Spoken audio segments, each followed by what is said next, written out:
Today we'll talk about how can you fix this problem or know how you can do that on your SiriusXM app. So all you have to do, so you just click here on settings, click on it here.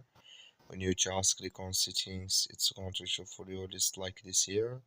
Then you go down, just keep going down here, click here on apps. So then you come to apps list here, and here you're looking for SiriusXM app. Or just click on search, then here at SiriusXM, just click on it here. So then it's going to take you to this list. Click on for stop, click on OK. Then you go down, just click on storage. Come to storage list here, just click on clear cache. Then all you have to do, so you just go to your Play Store, you click here on Play Store here, and here you search here for SiriusXM. It's going to show for you like this. You will find here updates, click on it, and it's going to work with you. That's all you have to do. Thank you for watching. Don't forget to support us by like and subscribe.